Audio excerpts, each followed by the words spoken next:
अब हम बात करते हैं पेस्टिसाइड मैनेजमेंट बिल 2020 में ये कहता क्या है। ये बिल में ऐसा क्या लिखा है, बिल कहना क्या चाहता है, और पेस्टिसाइड कंपनियां इसका विरोध कर रही, क्या विरोध कर रही हैं, क्या वो बिजनेस कर सकती हैं इस बिल के साथ। इन तीन बातों पे आप चर्चा करते हैं अपने इस वीडियो में। हम पहला, बिल कहता क्या है। अगर हम बिल के पहले पेज पे हम देखें, जब पेश किया गया बिल, तो उसमें कहते हैं कि a bill regulate pesticide include their manufacture, import, packaging, labelling, pricing, storage, advertisement, sale, transport, distribution, use and disposal in order to ensure availability of safe and effective pesticide and to strive and minimize risk to human being, animal, living organism other than pest and the environment with an endeavor to promote pesticides that are biological and based and on traditional knowledge and for matter connected there within or incidental thereto। Bill इतनी सारी बातों को कहता है कि हम उनको regulate करेंगे। नंबर एक, जो मैन्युफैक्चरर होंगे। नंबर दो, किसको रेगुलेट करेंगे, इंपोर्ट करेगा जो, उसको करेंगे। नंबर तीन कौन है, पैकेजिंग और लेबलिंग को भी हम देखेंगे कि आप लिख क्या रहे हैं उसमें, पैकेजिंग हो कैसी रही है, उसकी लेबलिंग क्या कहती है। नंबर चार, हम प्राइस देखेंगे, उसकी प्राइस क्या रख रहे हैं आप। नंबर पांच, स्टोरेज कैसा है आपका उसको। नंबर छह,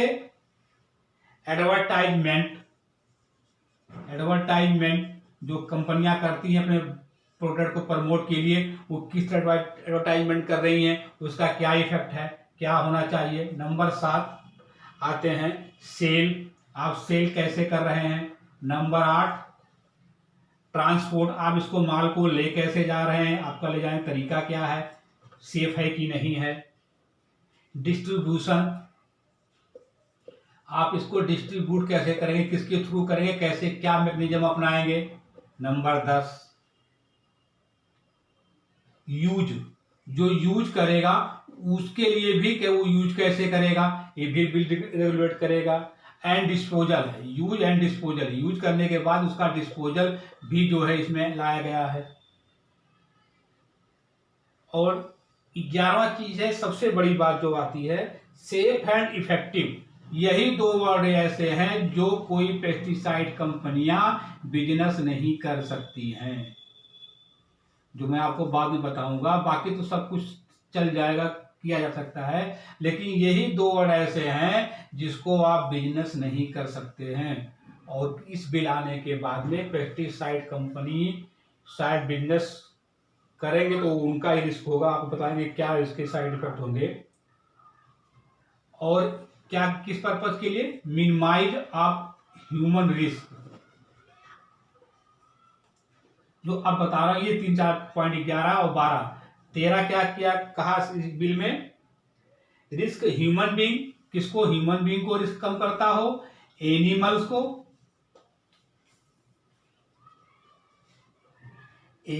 को, लिविंग ऑर्गन्स को,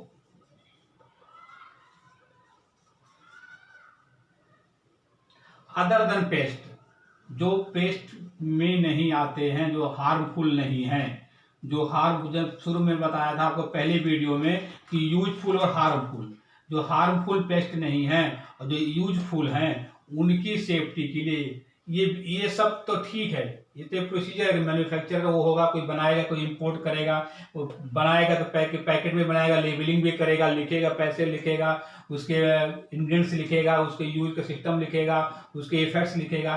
प्राइस का भी बात समझ नहीं आती, प्राइस ये क्यों लाना चाहते हैं, खैर इसको तो हम चर्चा करें। स्टोरेज ठीक है, स्टोरेज बिल्कुल, क्योंकि ये हार्मफुल एक डेंजरस केमिकल्स होते हैं तो आप स्टोरेज के लिए ठीक होना चाहिए, इसकी बात समझ में आती है।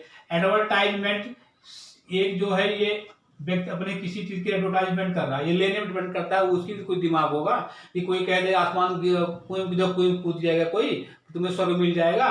खैर चलिए, एडवर्टाइजमेंट भी डाल, उनका मानना है एडवर्टाइजमेंट से लोग जबरदस्ती माल खरीद ले रहे हैं, ये तो खैर समझ से परे की बात है। आप सेल को देखेंगे कि सेल कैसे हो रहा है। अब क्या सेल देखेंगे वो। ट्रांसपोर्ट बात सुना गया, हाँ ट्रांसपोर्ट सुना, ट्रांसपोर्ट कैसे जाएगा, माल सेफ्टी से जाना चाहिए, किस क्या मैकेनिज्म अपना रहे, ये बात समझ में आती है। डिस्ट्रीब्यूटर भी चले समझ आता है कि यार जो डिस्ट्रीब्यूटर करेगा, जहाँ पे कोई कंपनियां जो बनाए खुद तो नहीं बेचेंगी, कोई डिस्ट्रीब्यूटर रखेंगी, तो वो कैसे करेंगे, उनका अग्रीमेंट होगा, क्या होगा, वो भी लीगल एक पर्सन होना चाहिए, लीगली होनी चाहिए। यूज एंड डिस्पोजल भी यूज जो वर्ड ऐसा है, ये बड़ा अजीब वर्ड है। डिस्पोजल सुना जाता है, यूज एंड डिस्पोजल, आप यूज करेंगे, अगर समानता देखा जाए तो बड़ा सामान वर्ड है यूज एंड डिस्पोजल। आपने यूज किया तो डिस्पोजल की व्यवस्था आप कौन करेगा, न तो मैन्युफैक्चरर यूज करेगा, ना डिस्ट्रीब्यूटर यूज करेगा, फार्मर। अब वो यूज करने के बाद उसको डिस्पोज कर रहा है नहीं कर रहा है, वो कौन देखेगा, कौन इंश्योर करेगा, क्या वो भाग के डिस्ट्रीब्यूटर जाएगा, वो खाली बोतल लेके अपने पास आएगा, नहीं। खैर ठीक है। सेफ एंड इफेक्टिव, सबसे बड़ी जो जहां पे दिक्कत आएगी, कोई पेस्टिसाइड कंपनियां जो बात ही नहीं करती कि इसमें ये बिल बन क्यों रहा है, इस पे बात नहीं करती। बस किसी कंपनी की बात चली जाए, पेस्टिसाइड कंपनी बात करेगी जी इसमें सजा हो गई, सजा 5 साल की है, 7 साल की है, 50 लाख जुर्माना है, पहले ऑप्शन पे, दूसरे पे, जो कि इंसेक्टिसाइड एक्ट में क्या था कि एक प्रोग्रेसिव एक्ट बना था कि अगर आपने पहली गलती की है तो आपको हम फाइन भी छोड़ देंगे, दूसरी गलती की है तो आपको फिर हम फाइन सजा दोनों कर देंगे, तीसरी की है तो हम सजा करेंगे, फाइन माफ कर देंगे। 1 साल 6 महीने 2 ऐसे बढ़ाया गया था। वो बहुत सिंपल रखा था, बस सजा सजा 1 दिन की हो, चाहे सजा 10 साल की हो, सजा होती है। आप एक कन्विक्टेड हो गए, आप कन्विक्टेड हो गए, आपने एक बार डिक्लेयर कर दिया कोर्ट ने कि आप ऑफेंस कर दिया, और आप हैं तो हैं। तो सबसे बड़ी बात हम चले गए, ये तो चलो ठीक है, हम 3 प्राइस पर, यूज डिस्पोजल पर, main safe and effective 11-12 point हम डिस्कशन करते हैं कि पेस्टिसाइड, मेरा कहना है कि पेस्टिसाइड कंपनी बिजनेस नहीं कर सकती। 4 वर्ड ऐसे हैं जो आपको बिजनेस नहीं करने देगी, जो बिजनेस करेगा वो खुद ही अपने लिए जेल जाने की व्यवस्था कर रहा है। अगर ये बिल पास हो गया तो ये सच है कि पेस्टिसाइड कंपनी को अपने जेल जाने की व्यवस्था एडवांस रखनी होगी, नहीं तो उनको इस बिल के पास होने, अगर एक्ट ने अपने आप अगर जैसा कहा गया ऐसा काम किया तो, क्योंकि हिंदुस्तान में एक्ट बनाना काम होता है, पश्चिम देश में पश्चिमी एक्ट बनने के बाद काम शुरू होता है, हमारे देश में एक्ट बनाना ही काम होता है, उस पर फिर उसको फील्ड में डाल दिया जाता है, जिसकी जैसी सुविधा हो, जिसका जैसा अपना सिस्टम हो, अपने आप को मैनेज करे, नहीं कर पाएगा जेल जाएगा। ये हिंदुस्तान का जो पॉलिटिकल लॉ कहता है। खैर, लेकिन अगर एक्ट बन गया तो क्या पेस्टिसाइड कंपनियां बिजनेस कर पाएंगी, तो हम 2 वर्ड चलते हैं, एक यूजफुल और एक हार्मफुल। जैसे मैंने पहले वीडियो में बताया आपको कि इसको पर ध्यान रखकर बनाया जा रहा है कि इनको कोई नुकसान नहीं होना चाहिए, सिर्फ हार्मफुल ही जो इंसेक्ट या प्लांट हैं उन पे ही असर दवा करे, ऐसा प्रोडक्ट कंपनियां बनाएं, उसको हम रेगुलेट करेंगे। और मेरा कहना है किसी का बाप नहीं बना सकता ऐसा प्रोडक्ट कि जो यूजफुल इंसेक्ट को या प्लांट को ना नुकसान करता हो, सिर्फ हार्मफुल को कोई करता हो। आप अब 2 ही रास्ते, मान लीजिए आप खेत में दवा छिड़काव करें, खेत में मधुमक्खी है जिसमें दे रखा, अगर डिफिनेशन में जाएंगे बिल के एनिमल में दे रखा कि हमारे यूजफुल एनिमल हैं, मधुमक्खियां हैं, केचुए हैं, तमाम और हैं जो कि नुकसान नहीं पहुंचाए फसलों को। अब किसी खेत में मान लीजिए कोई कीड़े लग गए, हार्मफुल इंसेक्ट, और क्योंकि ये वर्ड हमने चुना है, ये जो प्रकृति ने किसी जीव का निर्माण किया उसके लिए सारे यूजफुल हैं। हर व्यक्ति अपने आप में इम्पोर्टेंट है, हर एक जीव, चाहे वो मनुष्य हो चाहे वो कीड़ा मकोड़ा हो, हमने चुन लिया कि ये हमारे लिए हार्मफुल, हमारे लिए यूजफुल है। अब किसी खेत में मान लीजिए केचुए हैं, अब आपने दवा डाल दिया खरपतवार की, तो ऐसी क्या क्या गारंटी है कि उसमें केचुए नहीं मरेंगे, या फंगस लग गए हैं, दवा डाल मधुमक्खियों से बैठेंगी, नहीं मरेगी, क्योंकि हमने अब या तो एक रास्ता है यही है कि वहाँ नोटिस बोर्ड पहले लगा दो 10 दिन पहले कि जो यूजफुल एनिमल्स हैं वो खेत से बाहर चले जाएं, हम दवा डालने वाले हैं। एक रास्ता तो ये है, यूजफुल नहीं मरेंगे। दूसरा रास्ता ये है कि आप उनको अलग अलग करो, कहो जी आपको हम कह रहे हैं, आपको अलग कर दे रहे हैं, इनको अलग कर रहे हैं, हम हार्मफुल को मार रहे हैं, यूजफुल बचा ले रहे हैं। तीसरा रास्ता ये भी है, यूजफुल बचाने के लिए जब पहले मैंने बताया कि इनको नोटिस बोर्ड लगा दो। दूसरा है कि इनको अलग कर लो, इनको अलग कर लो, ये भी पॉसिबल नहीं है। नोटिस तो हम जानते हैं, वो तो केचुए और मधुमक्खियां जो है यूजुअल एनिमल, वो तो नहीं जानते कि आपने नोटिस बोर्ड में क्या लिखा है, दवा डालनी हार्मफुल।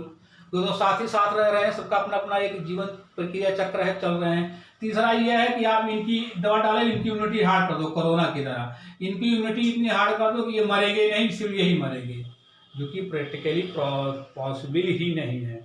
रामचरितमानस तुलसीदास जी ने भी लिखा है कि दो में एक ही काम हुए भुआला, हंसब ठठाऊ फुलाऊ गाला, या आप गाल फुला लीजिए या आप हंस लीजिए, या तो यूजफुल को बचा लीजिए या हार्मफुल को बचा लीजिए, आप दोनों को अलग अलग नहीं कर सकते हैं। इसलिए ये कहना कि हम ये बिल जो आएगा यूजफुल को सेव कर देगा, ये गलत है। दूसरा सबसे बड़ा जो दिक्कत आने वाली है वो है effective and safety. Effective and safe सरकार कह रही है अब जो हम बिल ला रहे हैं, कंपनियों कहेंगे ऐसा प्रोडक्ट बनाओ जो इफेक्टिव हो और ऐसा भी रहे जो यूजफुल एनिमल है वो सेफ भी रहे, कोई साइड इफेक्ट भी ना हो।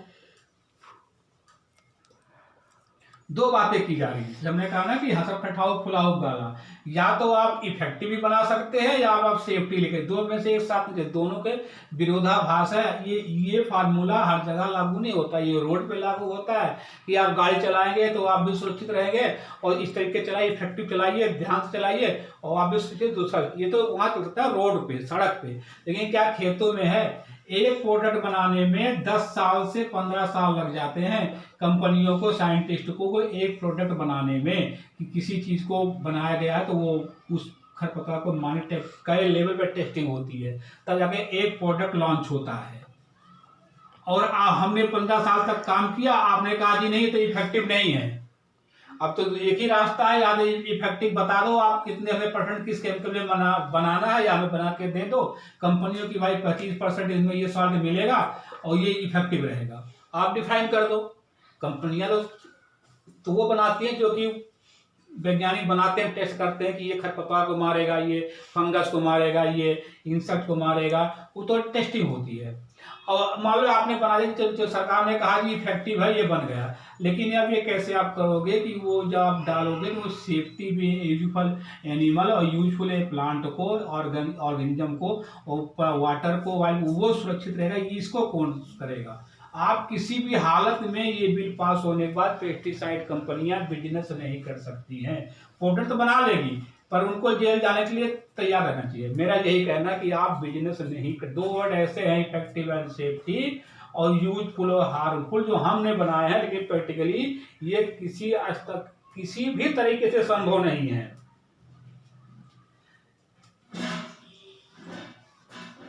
सरकार चाहती क्या है? सरकार ने अपना कॉन्सेप्ट क्लियर नहीं किया। दिक्कत, सबसे बड़ा दुख बात इसी बात का है कि सरकार ने अपना कॉन्सेप्ट को क्लियर नहीं किया। आप ये कहते कि हम पेस्टिसाइड को बंद कर रहे हैं, 2030 तक हम इसको बंद कर देंगे। जो कंपनियां इसमें इन्वॉल्व हैं वो कंपनियों को हम कंपनी बिल में कहती है कि हम बायोपेस्ट को लाना चाहते हैं जो नॉन हार्मफुल है और ट्रेडिशनल को प्रमोट करें। जो ट्रेडिशनल तरीके थे फसल को बचाने को, हम इसको यूज करेंगे। तो आप साफ साफ कहेंगे 2030 तक हम इसको बंद कर देंगे और जो कंपनियां इसमें इन्वॉल्व हैं वो बायोपेस्ट में आ जाएं और उनको हम इकोनॉमिक जो भी सुविधा होगी, जीएसटी की या कोई भी है, हम उनको सुविधाएं देंगे। तो धीरे धीरे वो भी इस चीज से हट जाते हैं, वो भी सुरक्षित रहते हैं। लेकिन आपने ऐसी स्थिति पैदा कर दी है कि जैसे एक राजा था, उसको हाथी बहुत प्रिय था, तो उसने, हाथी बूढ़ा हो गया था, उसने कहा हाथी मर जाएगा, तो राजा दुखी रहने लगा। तो उसने कहा, उसके मंत्री ने कहा कि ऐसा करते हैं राजा साहब कि इस हाथी को गांव में छोड़ देते हैं, इसकी इच्छा है कि विचरण करे गांव गांव में और हाथी इससे मरेगा भी नहीं, इसकी इच्छा भी पूरी हो जाएगी। राजा बड़ा खुश हुआ, उसने हाथी को गांव छोड़ दिया गांव में और कहा कि जो भी कहेगा कि हाथी मर गया उसको फांसी दे दी जाएगी। हाथी बूढ़ा था, एक गांव में गया, हाथी मर गया। अब सब गांव वाले घबरा गए कि क्योंकि 2 हफ्ते पूरे गांव में सबको फांसी हुई, जो कहेगा मर गया हाथी को फांसी दे देगा राजा। उसमें एक बूढ़ा व्यक्ति था, उसने कहा ठीक है मेरी जिंदगी वैसे खत्म हो रही, जाके राजा से मैं बोलता हूँ कि हाथी मर गया है। वो बूढ़ा व्यक्ति राजा के पास जाता है, कहता राजा साहब की जय हो, महाराजा आपका हाथी हमारे गाँव में है। राजा बड़े खुश होते हैं, कहता मेरा प्रिय हाथी कैसा है। वो बूढ़ा व्यक्ति कहता महाराज ये मत पूछिए, पूरा गांव उनको लगा हुआ, रात दिन सुबह शाम हम नहला रहे हैं, धुला रहे हैं, खिला रहे हैं, मक्खी तक नहीं बैठने दे रहे हैं, पूरा गांव एकदम रात दिन वहीं खड़ा है। कहे बहुत अच्छी बात, तो मेरा हाथी कैसा है। कहे क्या बताएं महाराज, ना हाथी खाता है, न पीता है, न सोता है, न जागता है, न उठता, न बैठता, न बोलता, न सांस लेता है। तो राजा ने कहा क्या हाथी मर गया। कहे महाराज हमको ये नहीं पता कि हाथी मर गया, पर हाथी ये काम नहीं कर रहा।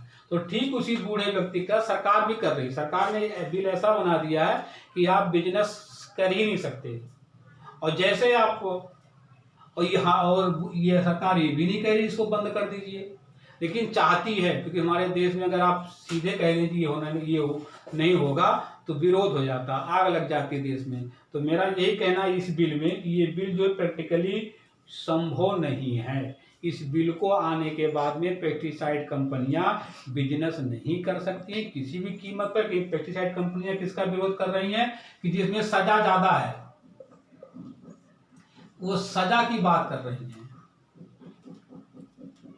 और इसमें अगर हम बिल में जाए कई चीज आती है, और थोड़ा बिल और अंदर हम बात कर लेते हैं। उन्होंने जैसे बताया इंसेक्टिसाइड में रजिस्टर्ड और अनरजिस्टर्ड और फेक की बात करती हैं, तो हम उसमें तुलना बात प्राइस की आती है।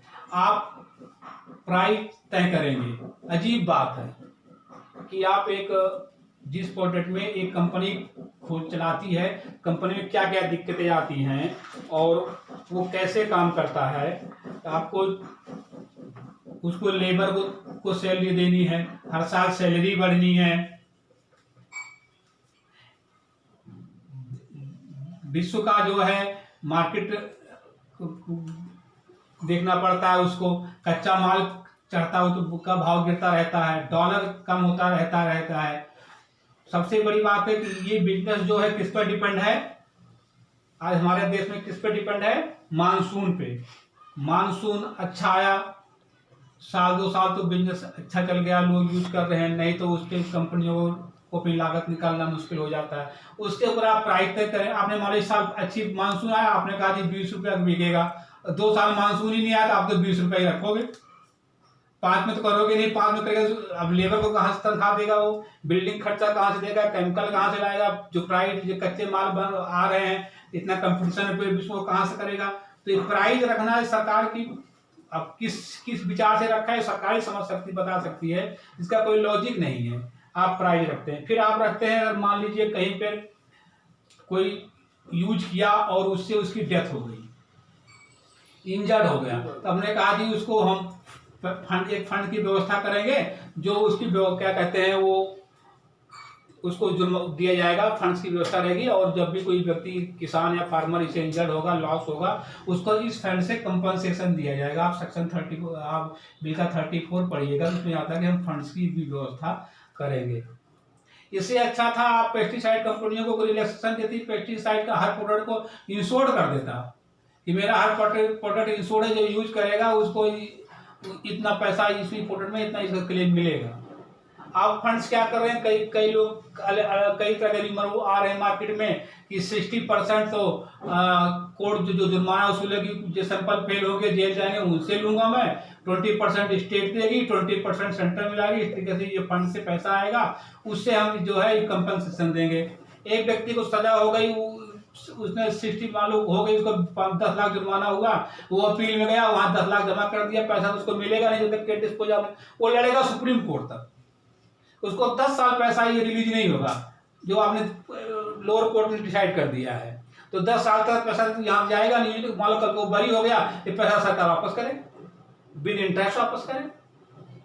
तो सरकार को कौन बना रहा है, कौन वो बुद्धिजीवी व्यक्ति है, कौन वो ऐसा नौकरशाह है जिसके दिमाग में ये सब चल रहा है कि हम फंड इस तरीके से हम फंड्स बनाएंगे। फंड्स बनाइए आप, तो या तो फंड बनाइए, या तो फिर आप उसको अपने पैसे खुद ही रखिए, या उन प्रोडक्टों को आप कहिए कि सारे प्रोडक्ट इंश्योर्ड रहेंगे, उनको हम इंश्योर्ड कर देंगे, अगर कोई होता है तो उसको इंश्योरेंस कंपनियां बियर करेंगे। तो खैर जो अब आता है 61 में कंज्यूमर का कर दिया। कंज्यूमर में 61 की बात की है, जो भी इसे होगा जिसको क्लेम करना होगा वो कंज्यूमर एक्ट के अकॉर्डिंग जो है, तो नया कंज्यूमर एक्ट आ गया है, उसके अकॉर्डिंग वो अपना क्लेम कंज्यूमर में फाइल करेगा। और इसमें और नई चीज जो आई है कंज्यूमर के बाद अगर हम देखते हैं तो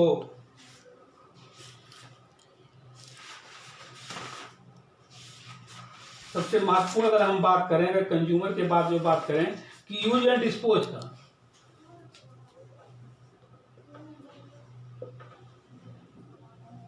आपने कहा कि अगर कोई व्यक्ति इंजर्ड होता है यूज करने से और उसका लॉस होता है, कंपनियों को सजा भी है, सेक्शन बोलता है इसमें, आप पढ़ेंगे बिल में, और उसको कंपनसेशन देना पड़ेगा। अब यूज का मैं आपको एक उदाहरण देता हूँ, मैं खुद का उदाहरण देता हूँ, दूसरे का नहीं देता। हमारे गांव बगल में हमने गेहूं में 2,4-D डाला था खरपतवार पे, जिसे गुल्ली डंडा बोलते हैं, तो गेहूं मामा बोलते हैं। तो बगल में हमारे एक पांडे जी थे, उनका कागज में तो 12 बीघा है, लेकिन मौके 15 बीघा वो बोते हैं। वो दवा लेकर आए तो 12 बीघा का ही ले आए। दवा डाला, खरपतवार तो मरे नहीं, कम नष्ट, उन्होंने कहा दवा नकली है। 2,4-D लाए थे, हम दोनों लाए थे, कि कहा दवा नकली है और ये दवा काम नहीं करी। तो अब तो ये पांडे जी, तो इसका मतलब उस कंपनी पे केस करेंगे, दवा नकली, हमारे लोग को नुकसान हुआ, खरपतवार गेहूं पैदावार नहीं हुई। बगल में मेरा भी 1.5 बीघा गेहूं था, पिताजी हमारे थे, वो भी दवा ले आए, वो दवा इतनी ज्यादा लाए कि उसको 2 बार छिड़काव करा दिया। वो 1.5 बीघा में गेहूं ही नहीं बचा, एकदम ही गेहूं साथ साथ सब खत्म हो गए। तो मैं मुकदमा करूंगा कि ये दवा बहुत ज्यादा नुकसानदायक थी और मेरे फसल कुछ हुई नहीं। यानी कि कंपनियों को जो सजा होनी है वो उसके गलती पे नहीं होनी है। ये भी बहुत बड़ी कमाल की चीज है इस बिल में, कि सजा कहाँ होनी है, कोई तीसरा अपनी गलती करेगा, उसकी गलती पर मैन्युफैक्चरर को और उसको सजा मिलेगी। ये बड़ी अजीब बात है। जो सबसे बड़ी बात है कि आपने कहा कि फार्मर मर रहे हैं, अवातमाल घटना हुई और मर रहे हैं इस तरीके से, आपने कहा कि इनको हम सेफ्टी देंगे। इसमें आता है पीपी किट की बात आती है, पीपी किट देंगे। 70 साल में हमारे देश में लोगों को दवा छिड़काव करने का तरीका ही नहीं आया। खैर इसमें भी दिया गया कि आप डिजिटल कर देंगे, वहां पे अपनी कंपनियां खुद बताएंगी कि इसको कैसे स्प्रे करना है। एक बात माल घटना जो हुई वो न तो फसल के उस जो पैदा हुई उसके खाने से हुई, सिर्फ छिड़काव किया गया। छिड़काव के करने के तरीके सही ना होने की वजह से वहां पे काफी लोग मरे। अब पता लगा कि जब हम भी वहां किसी से पता चला कि वो लोग जब छिड़काव कर रहे थे, हवा तेज थी और हवा न तेज होने की वजह से वो केमिकल उनके शरीर में भी जा रहा था और वो सावधानियां अपने चेहरे पे, अपने मुंह पे नहीं रखे थे जो उनको रखनी चाहिए थी। और अगर हवा शायद कम होती तो इनको उतना नुकसान नहीं होता। तो हमारे देश में अब एप्लीकेशन होनी है किसान के द्वारा, वो उसको शिक्षित आप कर नहीं रहे हैं, वो जानता कुछ है नहीं, गलती वो करेगा, सजा जो मैन्युफैक्चर कंपनियां बनाने वाली बेचने वाली भुगतेंगी। तो ये बिल में ऐसा कुछ भी नहीं, कोई बिल में गंभीरता से विचार ही नहीं किया गया। इस बिल को इस तरीके से लाया गया कि मजबूरी में कुछ नहीं, मेरे पास यही पेश कर दो। तो ये मैं समझता हूँ ये बिल अगर पेस्टिसाइड कंपनियां एक साथ होके नहीं बात करती हैं, नहीं सरकार से बात करेंगी, तो ये मान लीजिए अगर एक्ट बन गया तो पेस्टिसाइड को अपने आप को बंद ही करना पड़ेगा। पेस्टिसाइड कंपनियां बिजनेस इस एक्ट आने के बाद नहीं कर सकती। सजा की बात नहीं है, बात सजा नहीं, फांसी हो जाए, लेकिन बात है आप जो भी काम करेंगे अगर आपके हर कदम पे ही अपराध हो रहा है तो आप चलेंगे कैसे? आप बनाएंगे तब ऑफेंस। इसमें दे दिया गया है कि आप जहां फैक्ट्री लगा रहे हैं उसका लॉन्ग लाइफ इफेक्ट पड़ता है, उस फैक्ट्री को बंद कर देंगे। 1986 में इन्वायरमेंट एक्ट आया था, वो भी यही कहता था कि जहां पर अगर वाटर, लैंड और एयर को दिक्कत जो है वहां पे आ रही है तो उसको हम बंद करेंगे। कोई भी व्यक्ति जाएगा कहेगा जी हमारा कंपनी 10 साल से लगी, आसपास रहने वालों को जो दिक्कतें हो रही हैं, साइड इफेक्ट हो रहे हैं, तो लगा वो कंपनी भी बंद हो जाएगी। जैसे हम कहते हैं कि भोपाल गैस कांड हुआ था, इंडियन कार्बाइन लिमिटेड जो हुआ था, उसके वहाँ पे आप भी साइड इफेक्ट आते हैं कि लोगों के कुछ है। अगर फैक्ट्री है, काम होगा तो आसपास कुछ की इन्वायरमेंट पे इफेक्ट तो आएगा ही, कुछ ना कुछ असर तो होगा ही। तो ये नहीं सकता कि आपका इफेक्ट ना हो। तो आप जो ये कह रहे हैं कि अगर बिजनेस फैक्ट्री को आपने एक आदमी फैक्ट्री लगाता है, करोड़ों रुपया खर्चा करता है फैक्ट्री लगाने में, और 10 साल बाद आप कहिए जी अभी फैक्ट्री बंद करो जी। क्यों? क्योंकि यहाँ आसपास का पानी जो है वो डिस्टर्ब हो गया है, यहाँ का हवा जी पॉल्यूशन हो गई आपके पेस्टिसाइड से। अब ऐसा तो है नहीं कि 2 रुपए का सामान ठेला यहाँ वहाँ लगा लिया, आपको टाइम लगेगा उसको करने में, परमिशन मिलती है, टाइम टू टाइम देखा जाता है, जांच किया जाता है। तो मेरा अंत में मैं यही कहना चाहूँगा कि इस बिल को सही पेस्टिसाइड कंपनियों को बैठकर एक साथ होकर सरकार से बात करनी चाहिए। या तो कह दें कि क्योंकि जो बिल है, ये बिल तो आपको बिजनेस नहीं करने देगा, ये तो कन्फर्म है। पेस्टिसाइड कंपनियां इस बिल आने का पास में बिजनेस नहीं कर सकती हैं किसी भी कीमत पर। या तो इसको बिल को हमें पेस्टिसाइड को आप खत्म करें, एकदम टाइम दे दीजिए हमें, हम बायो पेस्ट में जाएं, और नहीं तो आप इस बिल में इस तरीके से रखें कि अगर आप वो कि हम भी बिजनेस कर सकें। नहीं तो आप बता दीजिए कैसे इफेक्टिव होगा, क्या किस फार्मूले पे, और क्या सेफ्टी कैसे करेंगे, कौन से यूजफुल को हम बचा लेंगे इंसेक्ट को, प्लांट को कैसे हार्मफुल को मारेंगे, वो आप एक हमें करके दिखा दीजिए। अगर आप 1-2 साल कर लेते हैं तो हम भी उसी को हम भी यूज करेंगे। अंत में भी कहना चाहेंगे कि पेस्टिसाइड कंपनियां एक बार सब मिलकर विचार करें, और इस बिल को सजा के लिए नहीं, जो बिल में पहले पेज पे दिया गया, जो रजिस्ट्रेशन की बात की गई है, जो डिफाइन किया गया एनिमल का, और आपका बिल के पहले पेज जो मशरूम कॉलम बताए हमने, वो कहता क्या, ये बिल चाहता क्या, आप उस पर बात कीजिए कि ये बिल जो है ये गलत हो रहा है, ये बिजनेस के लिए पॉसिबल हमारे लिए नहीं है।